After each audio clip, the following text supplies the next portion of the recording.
नमस्कार, times of Swaraj में आप सबों का स्वागत है और मैं हूं संतोष सिंह। और आज हम टाइम्स ऑफ स्वराज में बात सिद्धार्थ बाबू की कर रहे हैं। जी हाँ, सिद्धार्थ बाबू अब सब कुछ विभाग में जितनी भी खरीदारी होगी, जो कुछ भी होगा, निर्माण का कार्य होगा, अब सब कुछ सिद्धार्थ बाबू का फैसला लिए हैं कि अब पटने से होगा। बहुत अच्छी बात है। जिला में वाकई में लूट मचा हुआ था। जिस तरीके से हर जिला शिक्षा पदाधिकारी से लेके सब लोग उसी काम में लगा हुआ था। हाँ, लेकिन जो तर्क आप दिए हैं ना कि इससे मेरा शैक्षणिक काम प्रभावित हो रहा था, उस तर्क में तो वाकई में आप रास्ता बहुत अच्छा निकाली है, इसमें कोई दो मत नहीं है।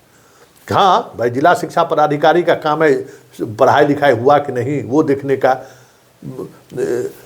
स्कूल में शिक्षक आ रहे हैं कि नहीं, नियमित पढ़ाई हो रहा है कि नहीं, रिजल्ट हो रहा है कि नहीं, सब कुछ वो देखने का काम। वो काम छूट गया, बेंच टेबुल सब चीज़ खरीदने लगा, डस्टर सब चीज़ खरीदने लगा। तो ये तो आप बहुत अच्छा काम किए कि जो सब अधिकार था सब लेके अब अधिकार सब एक जगह कर दिए।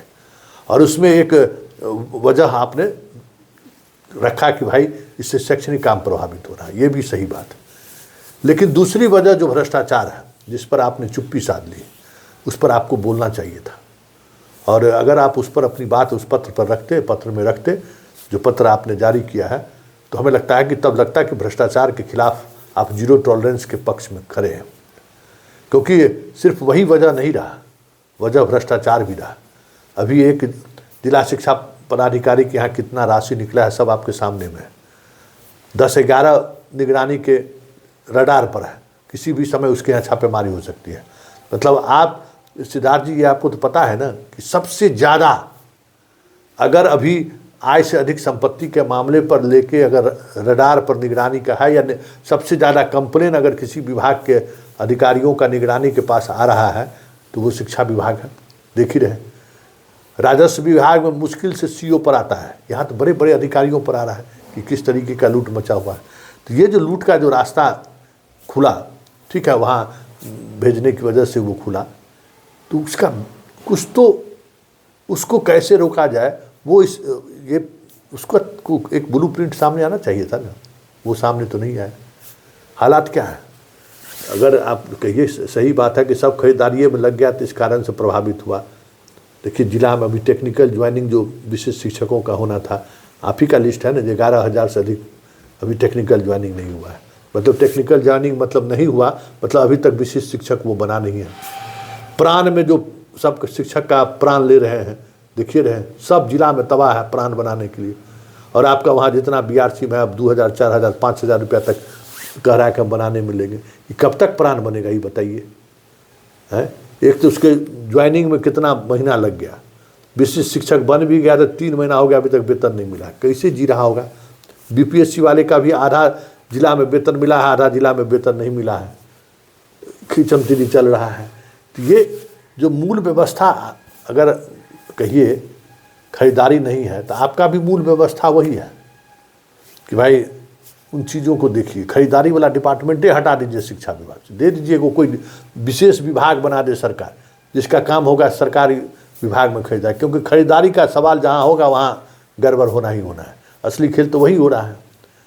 पूरे प्रदेश स्तर से जब हो रहा था तो पता करिए सिद्धार्थ बाबू, बहुत सारे इलाके में इंटरमीडिएट का स्कूल बन गया और आज तक उस स्कूल में जो है सो पढ़ाई नहीं हुआ है। एक बेगूसराय में तो स्कूल कट के गंगा जी में बह गया।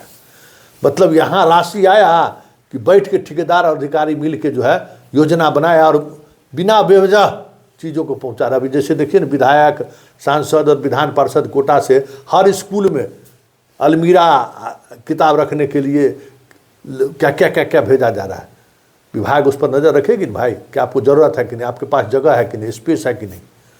स्कूल बनाने के निर्माण में अगर पैसा दे विधायक सांसद तो लीजिए आप। एक ये भी एक कर दीजिए सेंट्रलाइज, भाई फलाने फलाने जगह के विधायक, विधान पार्षद अपने कंस्टिट्यूंसी के फलाने फलाने स्कूल में पैसा दे रहे हैं, ये भी तो होना चाहिए। तो अगर आप सिर्फ इसी बात पर ध्यान दे रहे हैं कि कैसे खरीदारी का जो भी हो या निर्माण कार्य का जो कुछ भी चल रहा है वो सेंट्रलाइज स्थिति में हो, तो सेंट्रलाइज स्थिति 10 साल रहा है, उसका क्या प्रभाव पड़ा है जरा वो भी मंथन कर लीजिए। उससे क्या नुकसान हुआ? एगो देखे नहीं, क्या कहते हैं, यहीं से सबका पोशाक भी बनाना शुरू कर दिया था कि सब विद्यार्थी सब जितना होगा ना शायद, और कौन कौन कंपनी को जो है सो हायर नहीं किया गया था कि चलिए अब बच्चा का पोशाक भी हम ही खरीद के देंगे। किताब कॉपी कलम बक्सा उक्सा तो दे ही रहे हैं, अब किताब भी दे रहे हैं। तो भाई हमको ये समझ में नहीं आता है कि भाई ये खरीदारी में इतनी दिलचस्पी है, तो जितने विद्यार्थी के से जुड़े हुआ बैग उग जितना सब राशि दे दीजिए ना सीधे डायरेक्ट अकाउंट में, बीच में कोई रहेगा ही नहीं। खरीदारी वाला जो सिस्टम में जो विधान परिषद में हंगामा होता है, 600 रुपया का बैग देखिए, पानी का बोतल 300 रुपया का देखिए, ये देखिए कैसा इंस्ट्रूमेंट बॉक्स दिया है। क्यों इस पचरा में पड़िएगा सिद्धार्थ जी? क्यों बदनामी लेना है?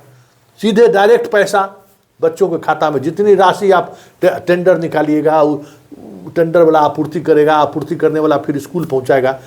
इसको करने की जरूरत क्या है? सीधे सीधे स्कूल को भेजिए, वहाँ बच्चों का अकाउंट, अब सब तो अकाउंट हो ही गया, डायरेक्ट अकाउंट में भेजिए। साइकिल खरीदता है ना भाई, पोशाक खरीदता है ना, उसी तरीके से ये सारी मतलब स्कूल के डेवलपमेंट के अलावा जो कुछ भी राशि आप बच्चों पर खर्च करते हैं वो सीधे उसके अकाउंट में ट्रांसफ़र कर दीजिए। हम तो कहते हैं मध्याह्न भोजन का भी पैसा दे दीजिए, जो पैसा देते हैं भाई खिला के लाइए, वो भी बंद ही कर दीजिए भाई।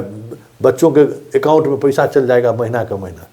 देखिए ना, सारा भ्रष्टाचार खत्म हो जाएगा। अगर नीयत सही हो तो मध्याह्न भोजन के इतना तामझाम करने की जरूरत क्या है? स्कूल का शैक्षणिक माहौल को बने रहने दीजिए। बच्चों के अकाउंट में हर महीना पैसा दे दीजिए, बच्चा अपना जो है सो माँ को देगी, अपना माँ उसको खिला के भेजेगी, स्कूल टिफिन बना के भेजेगी, जैसे भी दे। आप डायरेक्ट दीजिएगा ना कि इतना बच्चों को हम सीधा पैसा दे रहे हैं खाने के लिए, पूरा इशूज ही खत्म हो जाएगा। लेकिन जिस तरीके से आप केंद्रीकृत सब कुछ कर रहे हैं, सारी चीज़ें अब पटना से ही होगा, तो पटने वाला को नहीं देखना है भाई, जिला को कौन कंट्रोल करेगा? पटने वाला कंट्रोल करेगा कि भाई समय पर परीक्षा हो रहा है कि नहीं, समय पर घंटी लग रहा है कि नहीं, रूटीन होगा। अब तो सब हेडमास्टर भी जो करते थे वो भी आप ही करने लगे, रूटीन बढ़ाने से लेके पढ़ाई तक का सब कुछ आप ही करने लगे। तो भाई कैसे होगा सिद्धार्थ जी? आप ही सोचिए ना। इस तरीके की केंद्रीकृत खरीदारी पर सवाल उठने लगा है कि कुछ और बात तो नहीं है। ये सीधे सीधे काली कोठरी में जाने के समान है सिद्धार्थ जी आपका ये फैसला। क्यों नीचे स्तर हेडमास्टर तक पहुंचा देते? बदनामी होता तो सब बदनाम होता, जेल जाता। लेकिन यहाँ पर फिर खरीदारी होगी, यहाँ से चीज़ें जाएंगी तो फिर वही हंगामा होगा कि देखिए 600 रुपया का बोतल खरीद लिया है, 1000 का बैग ले लिया है। सदन से लेकर सड़क तक ये सवाल खड़ा होगा, नीतीश कुमार की बदनामी होगी। और आप तो नीतीश कुमार के खासम खास हैं, आपकी बदनामी मतलब सरकार की बदनामी। इसलिए इस खरीदारी प्रोसेस को कैसे मतलब पारदर्शिता के साथ लोगों तक बात पहुँचे, मतलब लोगों तक मतलब पूरा पारदर्शी तरीके से हो कि भाई इस स्कूल में सरकार ये दे रही है, इस स्कूल में सरकार इतनी राशि स्कूल निर्माण के ये नक्शा है, ये सब कुछ अगर साथ चलता है तो के पाठक के ज़माने में जो लूट हुआ वो लूट तो नहीं होता। और केंद्रीयकृत अगर बात करते हैं तो जितना ये ट्रेनिंग सेंटर में सब पटने से खाना खिलाता है, देखिए क्या लूट मचा हुआ है, पता कर लीजिए। प्रशिक्षण केंद्र में जो शिक्षकों के प्रशिक्षण केंद्र में पटने से सबको भेजा जा रहा है खाना का मेनू से लेकर बनाने वाला तक, क्या अराजकता फैला हुआ है सो देख लीजिए आप, उसको जांच कर। जो भी केंद्रीकृत तरीके से जो चीज़ें हो रही हैं इस शिक्षा विभाग में, जरा उसका आप मूल्यांकन कर लीजिए किस स्तर पर लूट मचा हुआ है।